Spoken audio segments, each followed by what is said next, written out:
বর্তমান সময়ে বাংলা নাটকের কথা বললে যে কজন তরুণ অভিনেতার মুখ দর্শকদের চোখের সামনে ভেসে ওঠে তাদের মধ্যে অন্যতম হলেন পার্থ শেখ। খুব অল্প সময়ে নিজের সাবলীল অভিনয়, দারুণ এক্সপ্রেশন আর মিষ্টি হাসি দিয়ে তিনি জয় করে নিয়েছেন লাখো তরুণ তরুণীর হৃদয়। কিন্তু এই সাফল্যের নেপথ্যের গল্পটা ঠিক কেমন? কিভাবে একজন সাধারণ তরুণ থেকে তিনি হয়ে উঠলেন নাট্যপাড়ার জনপ্রিয় মুখ? বিস্তারিত জানতে ভিডিওতে লাইক দিয়ে শেষ পর্যন্ত দেখতে থাকুন। পার্থ শেখের পুরো নাম পার্থ প্রতিম শেখ। তার জন্ম ও বেড়ে ওঠা মূলত মাদারীপুর জেলায়।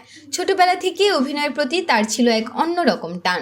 যদিও পরিবারের ইচ্ছা ছিল তিনি যেন পড়াশোনায় মনোযোগী হন, কিন্তু পার্থের মনে কাজ করত শিল্প আর সংস্কৃতির নেশা। অনেকেই হয়তো জানেন না, পার্থ শেখ অভিনয়ের পাশাপাশি পড়াশোনাতেও বেশ সিরিয়াস ছিলেন।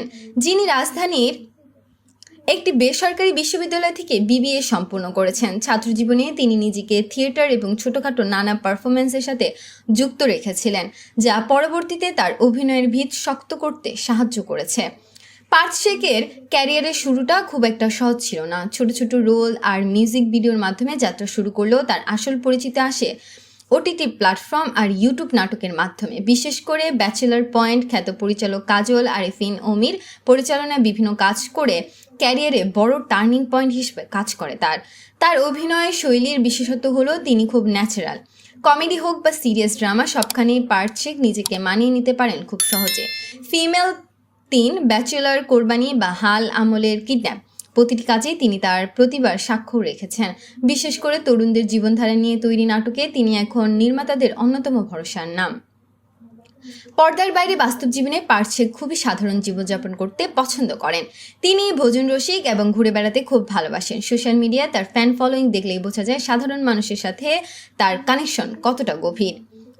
পার্থের মতে অভিনয় তার কাছে শুধু পেশা নয়, এটি একটি সাধনা।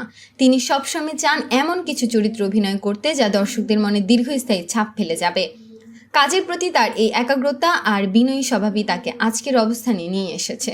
যদিও তার ব্যক্তিগত জীবন নিয়ে গুঞ্জন খুব একটা শোনা যায় না, তিনি নিজেকে কাজ নিয়ে ব্যস্ত রাখতে পছন্দ করেন। পার্থ শেখ স্বপ্ন দেখেন সিনেমার বড় পর্দায় নিজেকে মেলে ধরার। বর্তমানে ওটিটি এবং নাটকের ব্যস্ততা কাটিয়ে তিনি নিজেকে প্রস্তুত করেছেন আরও চ্যালেঞ্জিং সব চরিত্রের জন্য। বাংলার এই প্রতিভাবান অভিনেতার জন্য রইল অনেক শুভকামনা। আপনারা যারা পার্থ শেখের অভিনয় পছন্দ করেন, তার কোন নাটকটি আপনার সবচাইতে প্রিয় লিখে জানিয়ে দিন কমেন্ট করে। পরবর্তী ভিডিও সবার আগে পেতে সাবস্ক্রাইব করুন আমাদের চ্যানেলটি। ধন্যবাদ।